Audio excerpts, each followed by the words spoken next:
Hello everyone, welcome to Sri Bala Vantalu. ఈరోజు వీడియోలో health and tasty 4 రకాల దోశ రెసిపీస్ని ప్రిపేర్ చేసుకుందామండి. మార్నింగ్ లేస్తూనే ఈరోజు ఏం టిఫిన్ చేయాలని ఒక టెన్షన్ కదండి. ఏ టెన్షను అవసరం లేదు. హ్యాపీగా రోజుకొక దోశ రెసిపీని ఈ ప్రాసెస్లో చేశారంటే టేస్ట్తో పాటు హెల్తీగా కూడా ఉంటుంది. ఫ్యామిలీలు అందరూ చాలా ఇష్టంగా కూడా తినేస్తారు. మరి లేట్ చేయకుండా ప్రాసెస్లోకి వెళ్ళిపోదాం.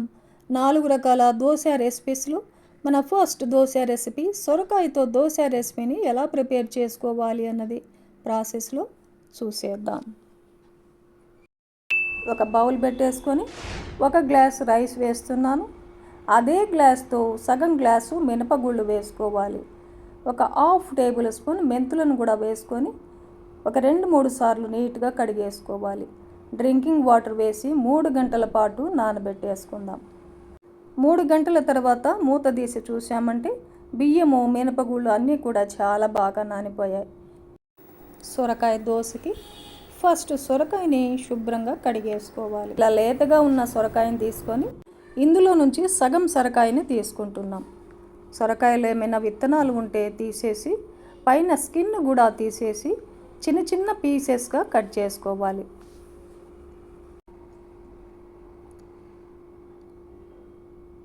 ఇలా చిన్న చిన్న పీసెస్గా కట్ చేసుకొని 1 కప్పు సొరకాయ ముక్కలు అయ్యాయి అన్నమాట, సగం సొరకాయకి. ఇప్పుడు నానబెట్టుకున్న బియ్యంలో ఉన్న వాటర్ని అంతా సపరేట్గా ఒక బౌల్లో వంపేసుకొని మిక్సీ జార్లో వేసేసుకుందాం. 1 టేబుల్ స్పూన్ జీలకర్ర, టేస్ట్కి సరిపడా సాల్ట్, ఒక 2 పచ్చిమిర్చిని వేసేసుకొని కట్ చేసి పెట్టుకున్న సొరకాయ ముక్కల్ని 1 కప్పు వేసేసుకుందాం. మూత పెట్టేసి మిక్సీ పట్టుకోవాలి. నానబెట్టుకున్న వాటర్ని కొద్దిగా యాడ్ చేసుకుందాం. సొరకాయ ముక్కల్లో వాటర్ ఉంటుంది కదండి న్యాచురల్గా, అందుకే లైట్గా వాటర్ని యాడ్ చేసుకోవాలి మిక్సీ పట్టుకోవడానికి. ఇలా మిక్సీ పట్టేసుకొని ఒక గిన్నెలో వేసేసుకొని ఇంకొంచెం వాటర్ని యాడ్ చేసి బాగా కలిపేసుకుందాం.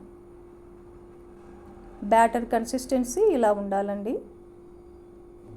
ఇప్పుడు స్టవ్ ఆన్ చేసుకొని దోశ ప్యాన్ పెట్టేసుకొని వాటర్ని స్ప్రింకిల్ చేసి టిష్యూ పేపర్తో రుద్దేసుకుందాం. దోశను వేసేసుకుందాం. ఎంత పల్చగా అయినా దోశను వేసేసుకోవచ్చండి, చాలా బాగా వస్తాయి. స్టవ్ని హై ఫ్లేమ్లో పెట్టేసుకొని దోశను వేయించుకోవాలి. దోశ పచ్చిదనం పోయిన తర్వాత నెయ్యిని వేస్తున్నానండి. మీరు కావాలంటే ఆయిల్ అయినా వేసేసుకోవచ్చు, కానీ నెయ్యితో వేసామంటే దోశలు టేస్ట్ చాలా బాగుంటుంది. చూడండి, ఇన్స్టెంట్ దోశ అయినా సరే క్రిస్పీగా దోశలు ఎంత బాగా వస్తున్నాయో. ఇలాగే వాటర్ని స్ప్రింకిల్ చేసి టిష్యూ పేపర్తో రుద్దేసుకుంటూ దోశ వేసేసుకొని దోశ పచ్చితనం పోయిన తర్వాత నెయ్యి కానీ ఆయిల్ కానీ వేసుకుంటూ దోశ ఒకవైపు వేగిన తర్వాత రెండవ వైపు దోశను తిప్పేసుకుంటూ ఇలాగే మనకు ఎన్ని కావాలంటే అన్ని హెల్దీ అయిన సొరకాయ దోశ రెసిపీస్ని ప్రిపేర్ చేసుకోవచ్చు. హెల్త్కు చాలా మంచిది, వెయిట్ లాస్కి కూడా హెల్ప్ అవుతుందన్నమాట. చూశారు కదండి ఈ సింపుల్ దోశ రెసిపీని. ఈ ప్రాసెస్లో మీరు కూడా ఇంట్లో ప్రిపేర్ చేసి టేస్టీగా ఫ్యామిలీతో ఎంజాయ్ చేయండి. మన రెండవ రకం దోశ రెసిపీ కమ్మనైన టమాటో దోశని ప్రిపేర్ చేసుకుందాం. ఒక మిక్సీ జార్ పెట్టేసుకొని ఒక 2 పెద్ద టమాటోల్ని ఇలా కట్ చేసి వేసేసుకుందాం. ఒక 3 ఎండుమిర్చిని తుంచేసి వేస్తున్నానండి. మిర్చి అవైలబుల్గా లేనప్పుడు ఒక ½ టేబుల్ స్పూన్ కారమైనా వేసేసుకోవచ్చు. ఒక 4-5 వెల్లుల్లిపాయలని పొట్టు తీసి వేసేసుకోవాలి. 1 ఇంచి అల్లాన్ని పైన స్కిన్ తీసేసి చిన్న చిన్న పీసెస్గా కట్ చేసి వేసేసుకుందాం. మూత పెట్టేసి టమాటో పలుకులు లేకుండా మెత్తగా మిక్సీ పట్టేసుకోవాలి.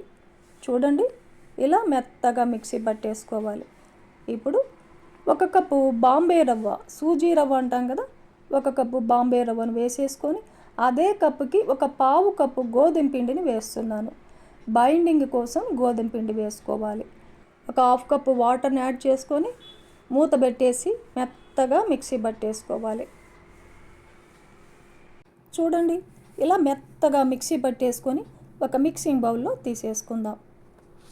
ఇంకో 1/2 కప్పు వాటర్ని యాడ్ చేసుకొని బాగా కలిపేసుకోవాలి.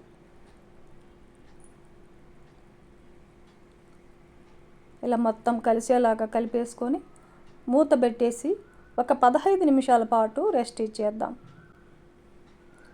15 నిమిషాల తర్వాత మూత తీసి చూసామంటే రవ్వ వాటర్ని అబ్జర్వ్ చేసుకొని కాస్త గట్టిపడింది. ఒకసారి మొత్తాన్ని బాగా కలిపేసుకొని టమాటో దోశ క్రిస్పీగా రావడానికి ఒక పావు టేబుల్ స్పూన్ కుకింగ్ సోడా వేశాను. టేస్ట్కి సరిపడా సాల్ట్ని యాడ్ చేసుకొని ఇంకొక 2 టేబుల్ స్పూన్లమైన వాటర్ని యాడ్ చేసుకొని మొత్తం కలిపేసుకోవాలి. బ్యాటర్ కన్సిస్టెన్సీ మరీ లూజ్గా కాకుండా మరీ గట్టిగా లేకుండా ఇలా ఉండాలన్నమాట. ఇది కరెక్ట్ కన్సిస్టెన్సీ. ఇప్పుడు స్టవ్ ఆన్ చేసుకొని దోశ ప్యాన్ పెట్టేసుకుందాం. వాటర్ని స్ప్రింకిల్ చేసి టిష్యూ పేపర్తో తుడిచేసుకోవాలి. స్టవ్ని మీడియం ఫ్లేమ్లో పెట్టేసుకొని దోశ బ్యాటర్ను వేసేసుకొని గరిటెను మధ్యలో పెట్టుకొని ఇలా సర్కిల్ లాగా తిప్పామంటే రౌండ్ షేప్లో దోశ వస్తుంది, హోటల్లో లాగా. దోశని మీడియం ఫ్లేమ్లో వేయిస్తున్నాం కాబట్టి దోశ ప్యాన్ని ఇలా తిప్పుకుంటూ దోశ మొత్తం బాగా వేగేలాగా వేయించుకోవాలి. దోశ పచ్చిదనం పోయిన తర్వాత ఒక టేబుల్ స్పూన్ ఆయిల్ను వేసేసుకోవాలి. ఆయిల్ వేయకుండా కూడా దోశల్ని కాల్చుకోవచ్చు. దోశని మీడియం ఫ్లేమ్లో ఒకవైపు మాత్రమే కాల్చుకోవాలి. చూడండి క్రిస్పీగా ఎంత బాగొస్తున్నాయి దోశలు. దోశని ఇలా వేయించేసుకొని ప్లేట్లో తీసుకోవడమే. ఇప్పుడు మనము ఇంకొక దోశని కూడా వేసేసుకుందాం. మీరు కావాలంటే దోశ మీద సన్నగా తరిగిన ఉల్లిపాయ ముక్కల్ని, పచ్చిమిర్చి ముక్కల్ని, కొత్తిమీరని, అల్లం తరుగుని వేసేసుకుని కూడా దోశల్ని కాల్చుకోవచ్చు. ఇలాగే మనకు ఎన్ని కావాలంటే అన్ని దోశలను వేసేసుకోవచ్చు. చూస్తుంటేనే తెలుస్తుంది కదండి క్రిస్పీగా దోశలు ఎంత బాగొస్తున్నాయో. వేడివేడిగా సర్వ్ చేయండి. కమ్మగా ఏదైనా టిఫిన్ తినాలి అన్నప్పుడు ఇన్స్టెంట్గా అప్పటికప్పుడు ఈ టమాటో దోశ కాంబినేషన్గా కొబ్బరి చట్నీని ప్రిపేర్ చేసి ఫ్యామిలీకి అందివ్వండి. ఈ టమాటో రవ్వ దోశని ఎంజాయ్ చేస్తూ తినేస్తారనమాట. మన 3వ రకం కమ్మనైన దోశ రెసిపీని ఇప్పుడు ప్రాసెస్లో చూసేద్దాం. పాలక్తో క్రిస్పీ దోశ రెసిపీస్ని చూద్దాం. పిల్లలు ఆకుకూరలు తినమంటే సరిగ్గా తినరు కదండి. ఇలా ప్లాన్ చేసుకున్నామంటే కమ్మగా దోశలు చేసి ఇచ్చామంటే వద్దనకుండా హ్యాపీగా తినేస్తారండి. హెల్త్కు చాలా చాలా మంచిది కదా. ఒక గిన్నె పెట్టేసుకొని 3 గ్లాసుల రైస్ వేస్తున్నాను. 1 టేబుల్ స్పూన్ మెంతులను వేసేసుకుందాం. అదే గ్లాస్తో 1 గ్లాసు మినపగుళ్ళను వేసుకోవాలి. ఇప్పుడు ఈ బియ్యము మినపగుళ్ళు అన్నిటిని కూడా 2 సార్లు నీట్గా కడిగేసుకోవాలి. డ్రింకింగ్ వాటర్ వేసేసి మూత పెట్టి 6 గంటల పాటు నానబెట్టుకోవాలి. పిండి రుబ్బుకోవడానికి ఒక 5 నిమిషాల ముందుగా ఏ గ్లాస్తో అయితే మనం బియ్యము మినపగుళ్ళు కొలుచుకున్నామో అదే గ్లాసుకి 1/2 గ్లాసు అటుకులను తీసుకొని ఒకసారి శుభ్రంగా కడిగేసి వాటర్ వేసి ఒక 5 నిమిషాల పాటు నానబెట్టుకుందాం. 6 గంటల తర్వాత మూత తీసి చూసామంటే చూడండి బియ్యము మినపగుళ్ళు అన్నీ కూడా చాలా బాగా నానిపోయాయి కదా. ఇందులో ఉన్న వాటర్ని సపరేట్గా వంపేసుకొని మిక్సీ జార్లో వేసేసుకుందాం. నేను ఇక్కడ 2 దపాలుగా మిక్సీ పడుతున్నానండి. మీరు గ్రైండర్లో కూడా రుబ్బేసుకోవచ్చు. సగం వేసేసుకొని తగినన్ని వాటర్ వేసుకుంటూ మెత్తగా మిక్సీ పట్టేసుకోవాలి. మిక్సీ పట్టుకున్న పిండినంతా ఒక గిన్నెలో వంపేసుకుందాం. మిగిలి ఉన్న బియ్యము మినపగుళ్ళను కూడా వేసేసుకొని నానబెట్టుకున్న అటుకులను కూడా వేసేసుకొని తగినన్ని వాటర్ వేసుకొని మెత్తగా మిక్సీ పట్టేసుకోవాలి. మిక్సీ పట్టుకున్న పిండినంతా గిన్నెలో వేసేసుకొని ఇంకొంచెం వాటర్ని యాడ్ చేస్తున్నానండి. ఇప్పుడు ఈ మొత్తాన్ని ఒక 2 నిమిషాల పాటు బాగా కలిపేసుకోవాలి. ఇలా 2 నిమిషాల పాటు కలిపేసుకొని మూత పెట్టేసి రాత్రంతా రెస్ట్ ఇవ్వాలి. నెక్స్ట్ డే మార్నింగ్ మూత తీసి చూసామంటే చూడండి పిండి చాలా బాగా పొంగింది కదా. ఒకసారి పిండినంతా మొత్తం కలిపేసుకొని కావలసినంత పిండిని సపరేట్గా తీసుకొని మిగిలింది ఫ్రిడ్జ్లో పెట్టామంటే 3-4 రోజుల వరకు ఎన్ని రకాల దోశ రెసిపీస్నైనా ప్రిపేర్ చేసుకోవచ్చు. ఒక కట్ట పాలకూర తీసుకొని 2గా కట్ చేసుకొని ఒక 2-3 సార్లు నీట్గా కడిగేసుకోవాలి ఆకుని. స్టవ్ ఆన్ చేసుకొని ఒక గిన్నెలో వాటర్ వేసేసుకొని బాయిల్ చేసుకుందాం. వాటర్ బాగా బాయిల్ అయిన తర్వాత కడిగేసి పెట్టుకున్న పాలకూరను వేసేసుకొని ఒక 2 నిమిషాల పాటు మీడియం ఫ్లేమ్లో ఆకునంతా బాగా ఉడికించేసుకొని ఫిల్టర్ పట్టేసుకుందాం. ఆకు కొద్దిగా చల్లారిన తర్వాత మిక్సీ జార్లో వేసేసుకోవాలి. 1 ఇంచి అల్లం పైన స్కిన్ తీసేసి చిన్న చిన్న పీసెస్గా కట్ చేసుకొని ఒక 2-3 పచ్చిమిర్చిని కూడా వేసేసుకుందాం.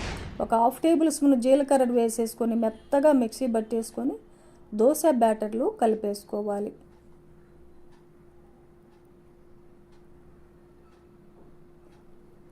ఇలా మొత్తం కలిసేలాగా కలిపేసుకొని టేస్ట్కి సరిపడా సాల్ట్ని యాడ్ చేసుకుందాం. కుకింగ్ సోడా ఏమీ అవసరం లేదండి. దోశ బ్యాటరు ఈ కన్సిస్టెన్సీలో ఉండాలన్నమాట. ఇలా బాగా కలిపేసుకొని స్టవ్ ఆన్ చేసుకొని దోశ ప్యాన్ పెట్టేసుకుందాం. వాటర్ని స్ప్రింకిల్ చేసి టిష్యూ పేపర్తో రుద్దేసి దోశను వేసేసుకోవాలి. ఎంత పల్సగా అయినా దోశను వేసేసుకోవచ్చండి. చాలా చాలా బాగా వస్తాయి. హై ఫ్లేమ్లో దోశను కాల్చుకోవాలి. దోశ పచ్చదనం పోయిన తర్వాత ఆయిల్ కానీ నెయ్యిని కానీ వేసేసుకోవాలి. నేనైతే ఇక్కడ ఆయిల్ వేస్తున్నాను.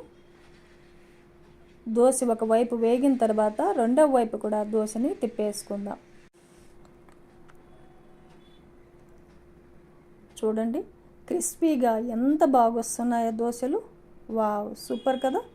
ఇలాగే మనకి ఎన్ని కావాలంటే అన్ని దోశల్ని వాటర్ని స్ప్రింకిల్ చేసి టిష్యూ పేపర్తో రుద్దేసుకుంటూ దోశల్ని వేసేసుకోవచ్చు. దోశ పచ్చదనం పోయిన తర్వాత ఆయిల్ కానీ నెయ్యిని కానీ వేసుకుంటూ దోశ ఒకవైపు వేగిన తర్వాత రెండవ వైపు కూడా తిప్పేసుకుంటూ ఇలాగే మనకు ఎన్ని కావాలంటే అన్ని ఈ హెల్దీ అయిన పాలక్ దోశ రెసిపీస్ని ప్రిపేర్ చేసుకోవచ్చు.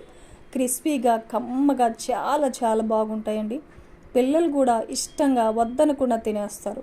మీకు నచ్చిన చట్నీతో ఈ దోశ రెసిపీస్ని టేస్ట్ చేయొచ్చు. ఇప్పుడు మన 4వ రకం దోశ రెసిపీని చూద్దాం. క్యారెట్ మసాలా దోశని ప్రిపేర్ చేసుకుందాం. ఆదివారం రోజు కానీ ఫ్యామిలీలో అందరూ ఇంటి దగ్గర ఉన్నప్పుడు కానీ ఇలా కమ్మగా క్యారెట్ మసాలా దోశలు చేసి ఇవ్వండి. హ్యాపీగా ఎంజాయ్ చేస్తూ తింటారండి. క్రిస్పీగా కమ్మగా భలే రుచిగా ఉంటాయి. హెల్త్కి కూడా చాలా చాలా మంచిది కదండి. ఇప్పుడైతే ప్రాసెస్ని చూసేద్దాం. ఒక గిన్నె పెట్టేసుకొని 3 కప్పుల రైస్ వేస్తున్నాను. ఏ రైస్ అయినా తీసుకోవచ్చు. అదే కప్పుతో 1 కప్పు మినపగుళ్ళను వేసేసుకోవాలి. 1 టేబుల్ స్పూన్ మెంతులను కూడా వేసేసుకొని ఒక 2-3 సార్లు శుభ్రంగా కడిగేసుకోవాలి. డ్రింకింగ్ వాటర్ వేసేసి 6 గంటల పాటు నానబెట్టేసుకుందాం. 6 గంటల తర్వాత మూత తీసి చూసామంటే చూడండి మినపగుళ్ళు రైస్ అంతా చాలా బాగా నానిపోయాయి. పిండి రుబ్బుకోవడానికి ఒక 5 నిమిషాల ముందుగా ఏ కప్పుతో అయితే బియ్యం కొలుచుకున్నామో అదే కప్పుకి ఒక 1/2 కప్పు అటుకులు తీసుకొని ఒక గిన్నెలో వేసేసుకొని ఒకసారి శుభ్రంగా కడిగేసి డ్రింకింగ్ వాటర్ వేసేసి 5 నిమిషాల పాటు నానబెట్టుకోవాలి. బియ్యము మినపగుళ్ళు నానబెట్టుకున్న వాటర్ని సపరేట్గా పంపేసి మిక్సీ జార్లో వేసేసుకుందాం. 2 దపాలుగా మిక్సీ పడుతున్నానండి. మీరు కావాలంటే గ్రైండర్లో కూడా రుబ్బేసుకోవచ్చు. నానబెట్టుకున్న వాటర్ని కొద్ది కొద్దిగా వేసుకుంటూ మెత్తగా మిక్సీ పట్టేసుకొని ఒక గిన్నెలో వేసేసుకుందాం. మిగిలి ఉన్న మినపగుళ్ళు రైస్ను వేసేసుకొని నానబెట్టుకున్న అటుకులను కూడా వేసేసుకుందాం. కొద్దిగా నానబెట్టుకున్న వాటర్ని వేసేసుకొని మెత్తగా మిక్సీ పట్టేసుకొని గిన్నెలో వేసేసుకుందాం. ఇంకొద్దిగా వాటర్ని యాడ్ చేస్తున్నాను. ఇప్పుడు మొత్తాన్ని బాగా కలిపేసుకోవాలి. ఇలా బాగా కలిపేసిన తర్వాత మూత పెట్టేసి కనీసం 8 గంటల పాటు నానబెట్టుకోవాలి. నేనైతే రాత్రంతా రెస్ట్ ఇచ్చాను. నెక్స్ట్ డే మార్నింగ్ మూత తీసి చూసామంటే చూడండి పిండి ఎంత బాగా పొంగిందో. ఇప్పుడు ఒకసారి పిండినంతా బాగా కలిపేసుకొని మనకు కావలసినంత పిండిని సపరేట్గా తీసుకొని మిగిలింది ఫ్రిడ్జ్లో పెట్టామంటే 3-4 రోజుల వరకు రకరకాల దోశ రెసిపీస్ని ఇడ్లీని ప్రిపేర్ చేసుకోవచ్చు. క్యారెట్ దోశకి కావాల్సిన పిండిని సపరేట్గా తీసాను. క్యారెట్ దోశకి ఒక 3 క్యారెట్లు తీసుకొని పైన స్కిన్ తీసేసి ఇలా చిన్న చిన్న పీసెస్గా కట్ చేశానండి. 1 కప్పు క్యారెట్ ముక్కలయ్యాయి. ఒక మిక్సీ జార్ పెట్టేసుకొని మిక్సీ జార్లో వేసేసుకుందాం. 1 ఉల్లిపాయని చిన్న చిన్న పీసెస్గా కట్ చేసి వేసేసుకోవాలి. 1 ఇంచి అల్లాన్ని పైన స్కిన్ తీసేసి ఇలా చిన్న చిన్న పీసెస్గా కట్ చేసి వేసేసుకుందాం. ఒక 2 పచ్చిమిర్చిని 2గా కట్ చేసి వేసుకోవాలి. కొద్దిగా కొత్తిమీరను కూడా వేసేసుకోవాలి. ఒక 1/2 టేబుల్ స్పూన్ జీలకర్రను వేసేసుకొని అవసరమైతే 1 టేబుల్ స్పూన్ వాటర్ను వేసేసుకొని ఇలా మెత్తగా మిక్సీ పట్టేసుకొని దోశ బ్యాటర్లో వేసేసుకొని కలిపేసుకుందాం. టేస్ట్కి సరిపడా సాల్ట్ను కూడా వేసేసుకోవాలి. ఈ మొత్తాన్ని బాగా కలిపేసుకుందాం. ఇంకొక 2 టేబుల్ స్పూన్లమైన వాటర్ని యాడ్ చేస్తున్నాను. చూడండి దోశ బ్యాటర్ కన్సిస్టెన్సీ ఇలా ఉండాలన్నమాట. ఇప్పుడు స్టవ్ ఆన్ చేసుకుని దోశ ప్యాన్ పెట్టేసుకొని వాటర్ని స్ప్రింకిల్ చేసి టిష్యూ పేపర్తో రుద్దేసుకుందాం. దోశ బ్యాటర్ని వేసేసుకొని ఎంత పలుసగా కావాలంటే అంత పలుసగా దోశ బ్యాటర్ని స్ప్రెడ్ చేయవచ్చు. స్టవ్ని హై ఫ్లేమ్లో పెట్టేసుకొని దోశని వేయించుకోవాలి. దోశ పచ్చిదనం పోయిన తర్వాత 1 టేబుల్ స్పూన్ ఆయిల్ కానీ నెయ్యిని కానీ వేసేసుకోవాలి. దోశ ఒకవైపు వేగిన తర్వాత రెండవ వైపు కూడా తిప్పేసుకుందాం. వావ్, చూడండి క్రిస్పీగా దోశలు ఎంత బాగున్నాయో. సండే టైంలో కానీ ఇంట్లో అందరూ ఉన్నప్పుడు కానీ ఇలా కమ్మగా క్యారెట్ దోశలను వేసి ఇచ్చామంటే ఫ్యామిలీలో అందరూ చాలా చాలా ఇష్టంగా తినేస్తారండి. ఎందుకంటే అంత టేస్టీగా ఉంటాయన్నమాట. హెల్త్కి కూడా చాలా చాలా మంచిది కదండి. ఇలాగే మనకు ఎన్ని కావాలంటే అన్ని క్యారెట్ మసాలా దోశల్ని వేసేసుకోవచ్చు. ఎప్పుడు ఒకేలాగా ప్లెయిన్ దోశలే కాదండి, అప్పుడప్పుడు ఇలా క్యారెట్ మసాలా దోశలను కూడా వేసేసుకుని తిన్నామంటే కమ్మగా భలే రుచిగా ఉంటాయి. చూశారు కదండి, ఈరోజు మనము 4 రకాల హెల్తీ అండ్ టేస్టీ దోశ రెసిపీస్ని ప్రిపేర్ చేసుకున్నాం కదా. ఈ దోశ రెసిపీస్ అన్నీ కూడా మీరు రోజుకొక దోశ రెసిపీని ప్రిపేర్ చేసుకొని ఫ్యామిలీతో టేస్ట్ చేయండి. ఈ వీడియో నచ్చితే లైక్ చేయండి, షేర్ చేయండి, సబ్స్క్రైబ్ చేయండి. థ్యాంక్ యూ అండి.